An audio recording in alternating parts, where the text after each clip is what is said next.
Let's begin with a truth so terrifying it will forever change how you look at those majestic coastal cliffs. That stunning, dramatic coastline you love to photograph, the one where waves thunder against solid rock in a spectacular storm, isn't a symbol of permanence.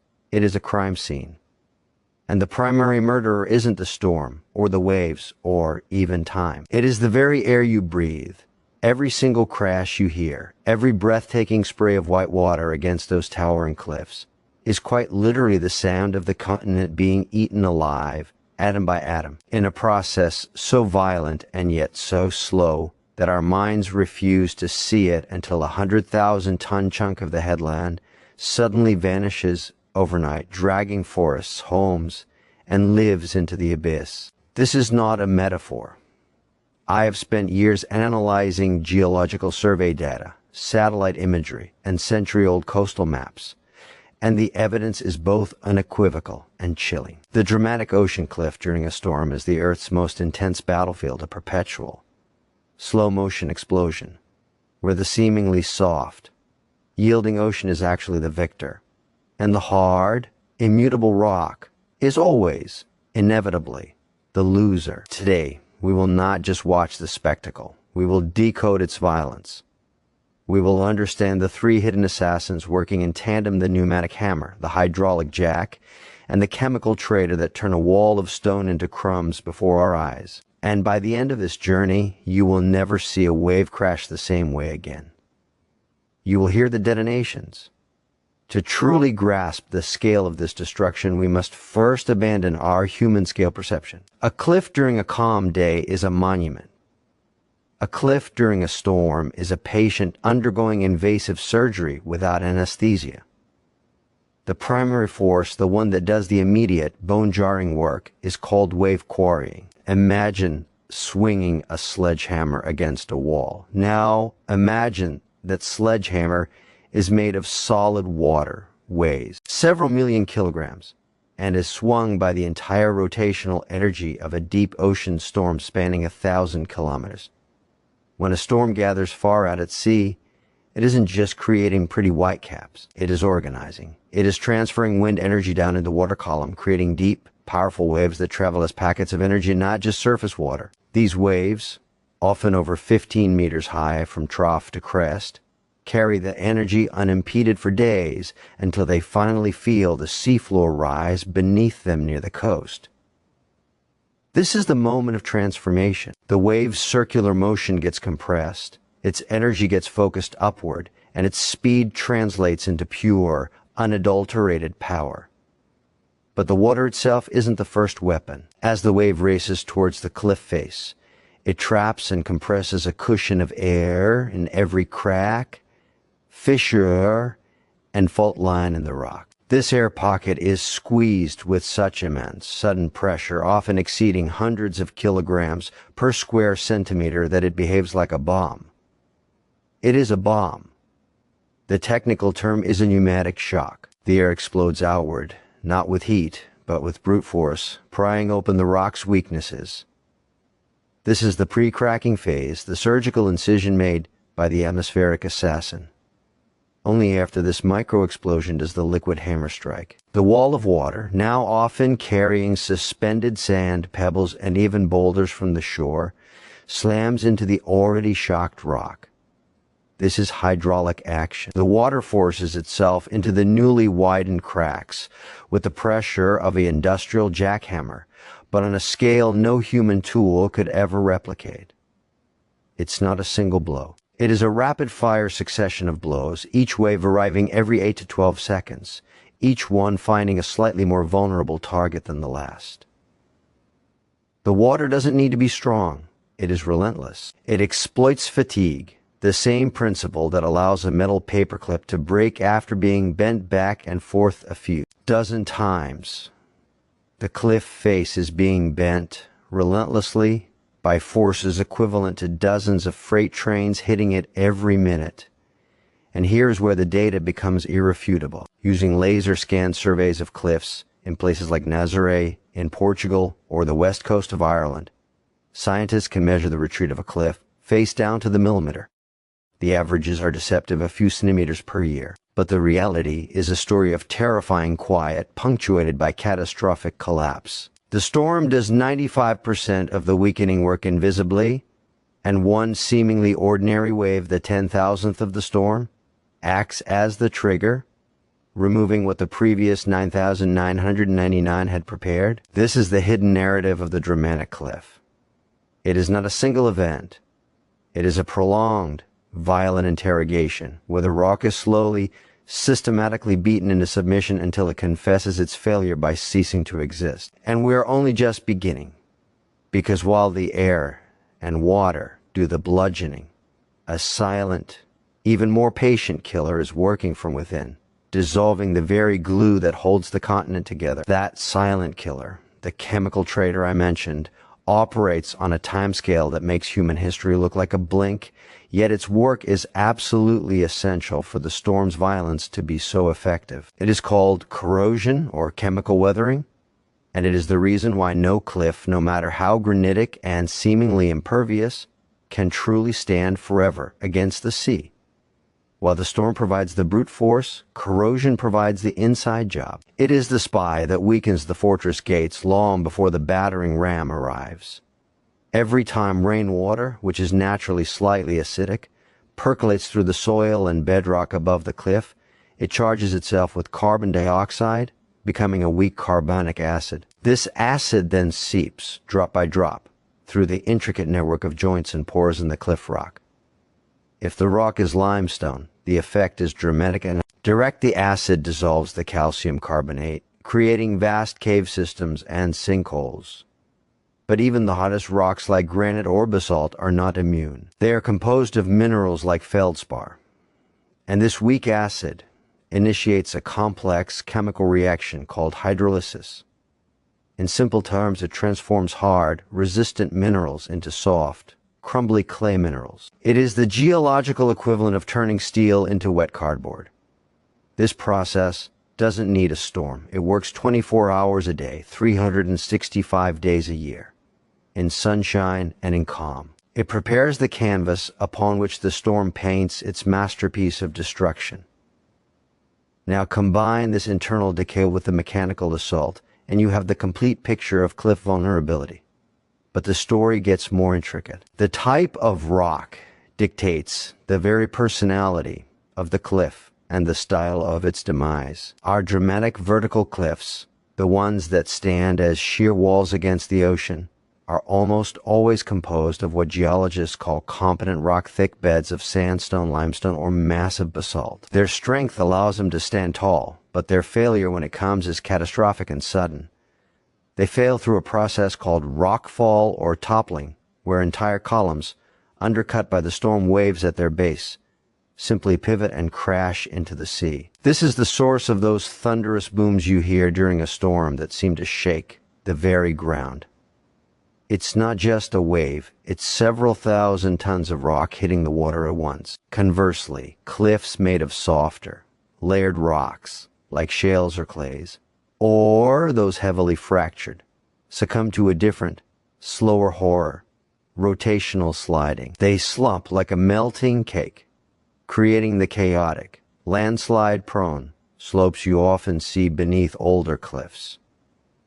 This is where my analysis of coastal erosion maps reveals a terrifying pattern. The iconic, photogenic cliffs are the ones dying a dramatic, newsworthy death. The softer cliffs are suffering a slower, less cinematic, but ultimately more land-consumptive end.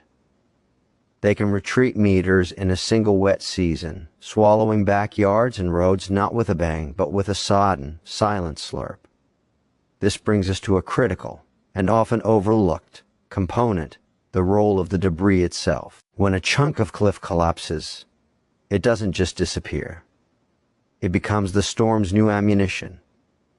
The boulders and rocks at the base of the cliff, known as the talus slope or shore platform, act as both a temporary shield and a grinding tool. In the short term, they can absorb wave energy, protecting the fresh cliff face behind them. But during a major storm, these very boulders are picked up by the waves and transformed into colossal, natural pile drivers. A single granite boulder, the size of a car, lifted by a 15-meter wave and hurled against the base of the cliff, delivers a kinetic impact that no volume of water alone could ever achieve. This is abrasion, nature's equivalent of sandblasting, but on a titanic scale. The cliff is now being attacked, not just by water and air, but by its own shattered body. This creates a brutal feedback loop. The storm weakens the cliff, causing a collapse. The collapse provides new ammunition for the storm. The next storm uses the ammunition to cause an even greater collapse. This is why erosion rates are not linear. They are accelerating. Historical data from lighthouses and old fortifications built on headlands show that the rate of retreat in many places has increased over the last century. Is this due to stronger storms from climate change? Perhaps in part. But it is also due to the simple, brutal mechanics of the feedback loop. The more the cliff falls, the more tools the ocean has to make it fall faster. And standing at the precipice of the cycle, often unaware of the intricate dance of violence happening just beneath their feet, are humans. Our desire to live on and build near these dramatic edges has set the stage for the final, tragic act in this geological drama where natural process becomes human disaster. Human history is in many ways a history of our arrogant confrontation with the sea's appetite for land. We see a dramatic cliff, and we see a view, a defense, a symbol of permanence. The sea sees a meal, temporarily paused. Our response to coastal erosion has been a centuries-long exercise in building walls, both literal and metaphorical, against an enemy we fundamentally misunderstand. We construct sea walls, revetments, and rock armor engineering solutions designed to reflect or absorb wave energy. And in the localized area directly behind that wall, they often work for a time. But here is the devastating geological truth, backed by countless coastal management studies. Defending one piece of coastline almost always condemns the adjacent, undefended coastline to a faster, more violent death. This process is known as terminal groin syndrome or downdrift erosion. When you interrupt the natural alongshore drift of sediment, the sand, and pebbles that naturally move along the coast, you starve the beach's downdrift of your wall. A beach is a natural shock absorber. Without it, waves hit the neighboring cliffs with unsoftened fury, accelerating their erosion. Your fortress becomes the reason your neighbor's house falls into the sea. Our attempts to halt a natural, continent-scale process with local-scale engineering are like trying to stop a glacier with a hairdryer. The scale is laughably mismatched. The data from places like Holderness in the UK or the Barrier Islands of the US East Coast tells a sobering story. Billions have been spent on hard defenses, only to watch erosion rates increase elsewhere, or to see the defenses themselves undermined and shattered by storms of greater magnitude than they were designed for. A sea wall reflects wave energy, but that energy has to go somewhere. It often scours the beach directly in front of it, undermining its own foundation, and creates more turbulent, erosive water that attacks the flanks. Groins, those wooden or rock walls built perpendicular to the shore to trap sand, do indeed build up a wide beach on their updrift side. But look downdrift, and you will see a coastline starved of its natural sediment supply, being eaten away at an accelerated rate. We are not managing the coastline, we are playing a zero-sum game with it, moving the problem from one political jurisdiction to another. And in the age of rising sea levels and potentially increasing storm intensity due to climate change, this game is becoming catastrophically expensive and futile. The cliff does not care about our property lines. It responds only to the physics of the wave, the chemistry of the water, and the geology of its own composition. This brings us to the most profound and unsettling realization for anyone living near or loving a dramatic coast. The cliff's very existence is defined by its own destruction. A stable cliff is an oxymoron. The dramatic form we admire, the arch, the stack, the sea cave are all transient features in the death sequence of a headland. Let's trace that sequence. It starts with a weakness in the cliff, perhaps a fault or a softer rock layer. Corrosion and wave quarrying an attack that weakness, first creating a notch, then a cave. As the cave deepens from both sides of a headland, it may become a tunnel, and eventually the roof may collapse to form a natural arch. The arch is not a permanent monument, it is a sign of advanced decay. The relentless attack continues on the arch's supports until finally the roof collapses, leaving a solitary pillar of rock called a stack, separated from the main cliff. The stack, now exposed on all sides, is a target for the full fury of the storm from every direction. It will be whittled down to a stump, and then one stormy night it will vanish beneath the waves entirely. The entire headland has retreated, and the process begins anew, farther inland. What you are witnessing in a single stormy scene is not a static portrait, but a single frame in a million-year-long movie of continental demolition. Your dramatic clifftop view is, geologically speaking, already doomed. The only questions are when, and how violently, it will realize that doom. This temporal perspective is perhaps the most mind-bending of all. The storm you are watching lasts hours. The cliff collapse may take seconds. But the story of that cliff's formation and exposure spans epochs. That sandstone was likely laid down as sand in a vast desert, or shallow sea hundreds of millions of years ago. Buried under kilometers of overburden, cemented into rock, and then slowly, painstakingly, uplifted by tectonic forces. Millennia of continental weathering stripped away the overlying layers to expose it to the maritime assault. The storm is merely the final executioner in a chain of events of almost incomprehensible slowness and scale. When you stand before that cliff, you are looking at deep time and instantaneous violence meeting at a razor-sharp interface. The waves are delivering messages from a distant storm, and the cliff is giving answers, written in the slow script of geology, answered in the sudden punctuation of collapse. Truly appreciate this, you must learn to see in multiple time dimensions simultaneously.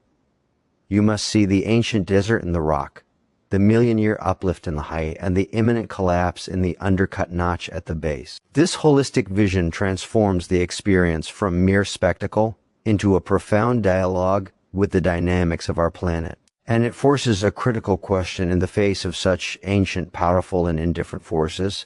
What is the most intelligent, humble, and sustainable way for us to coexist with these beautiful, crumbling edges of our world? The intelligent response begins with a paradigm shift, from defense to adaptation, from resisting change to understanding, and working with the natural processes.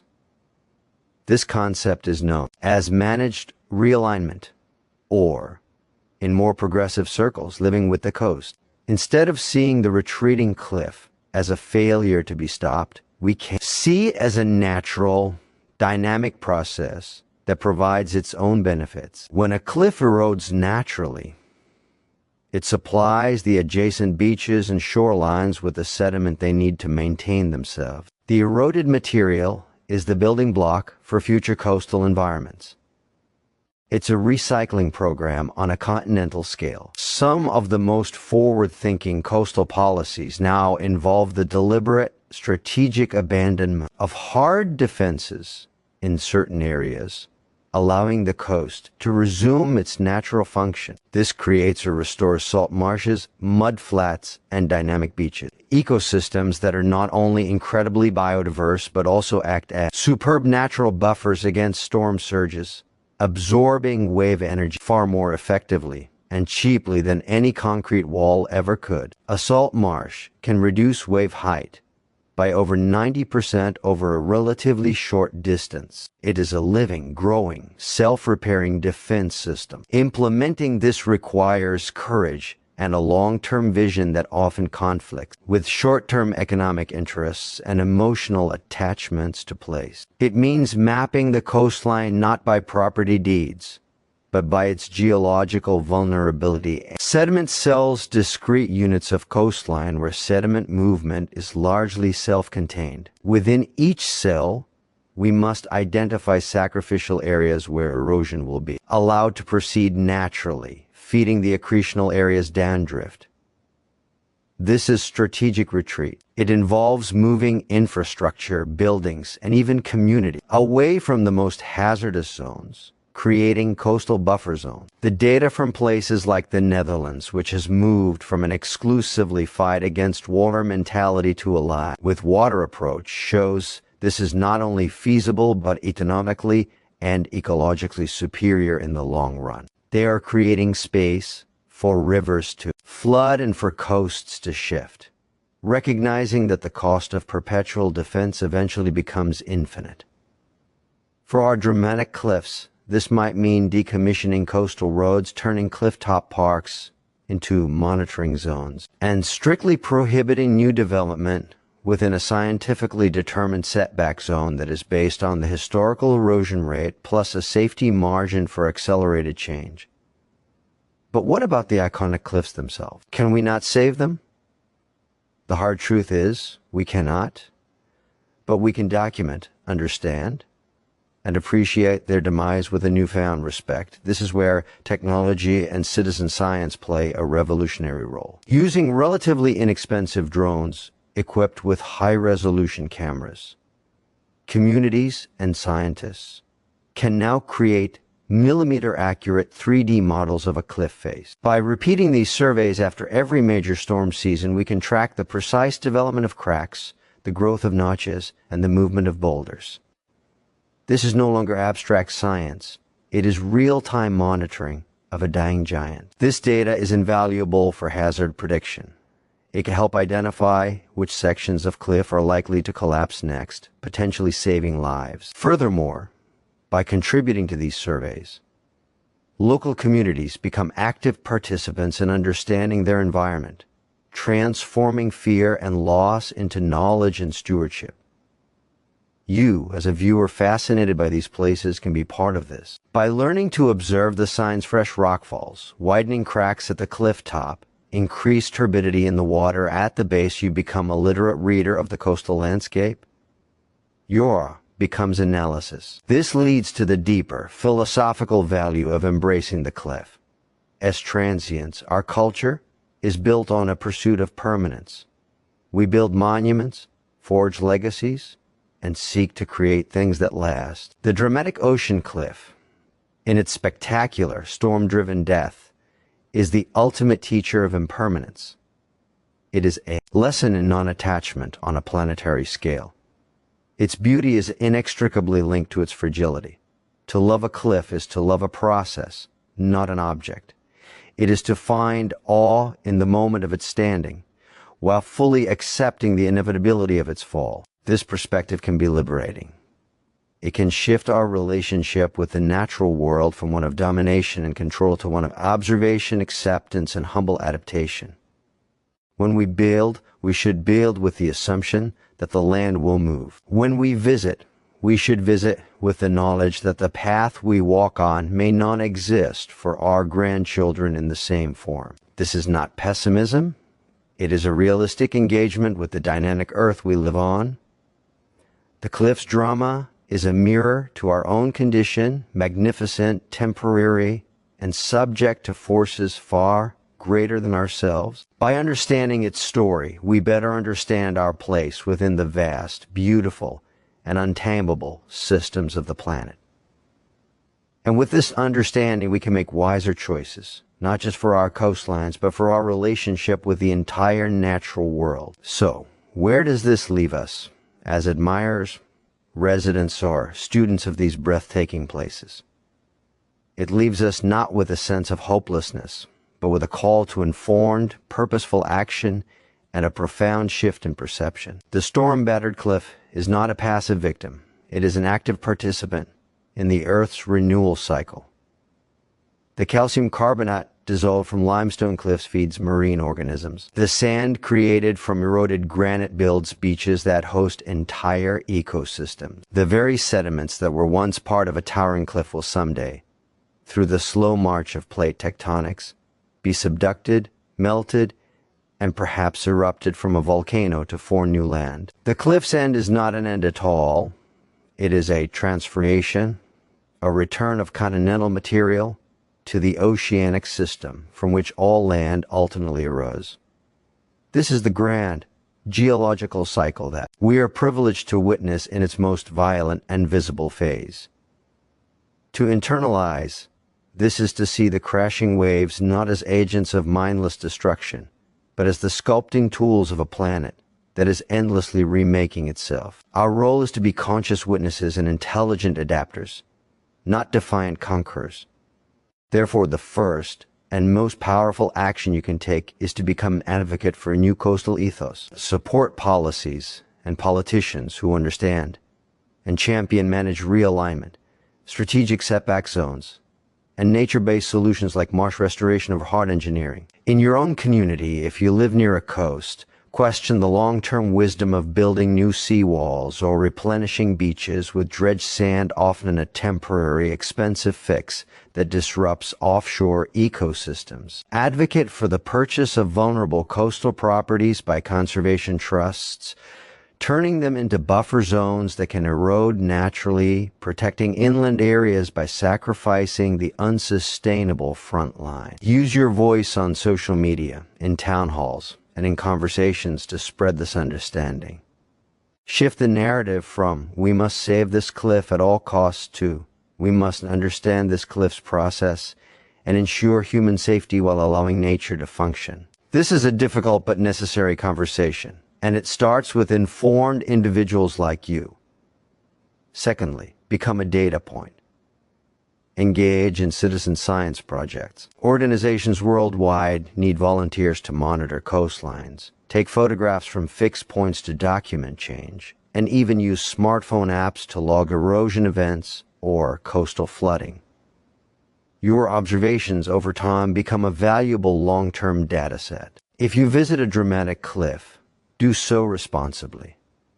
Stay behind safety fences and on marked paths. Those fences aren't just there to spoil your view. They are based on erosion risk assessments. The cliff edge is often unstable far further back than you might think. Your Instagram moment is not worth your life. Furthermore, respect the power of the storm. The most dangerous time on a cliff is during and immediately after a storm, when the rock is saturated, weakened, and prone to sudden collapse. The awesome footage is not worth the risk. Instead, use technology. Watch live webcams from storm-battered coasts, or the incredible footage captured by professional storm chasers and scientists who use remote sensors and hardened cameras. Be an armchair explorer, safe in the knowledge that the cliff will still be performing its drama long after the storm has passed, and you can observe its aftermath in daylight from a safe distance. Finally, let this knowledge deepen your appreciation. When you next see a video or stand before a dramatic ocean cliff, you will now hear the pneumatic explosions in the cracks. You will see the hydraulic jackhammer in the waves. You will understand the silent chemical betrayal happening within. You will see the temporary arch, the doomed stack, and the sediment that will build a future beach. You will perceive the deep time in the rock strata and the instantaneous violence of the collapse. This multi-layered vision is the true gift. It turns a pretty picture into an epic story. Share that story. When you post a photo, don't just say, beautiful cliff. Talk about the geological process. Tag it with hashtag dynamic coast or hashtag erosion story.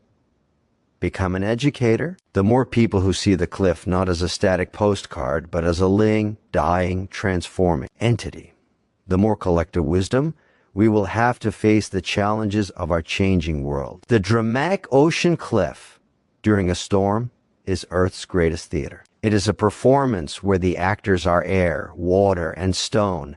The script is written by physics and chemistry, and the stage is the ever-shifting border between two worlds. We are the audience. Our responsibility is to watch with informed awe, to learn the lessons it teaches about impermanence and power, and to ensure our mission on this planet is marked by humility and adaptation, not hubris and futile defiance.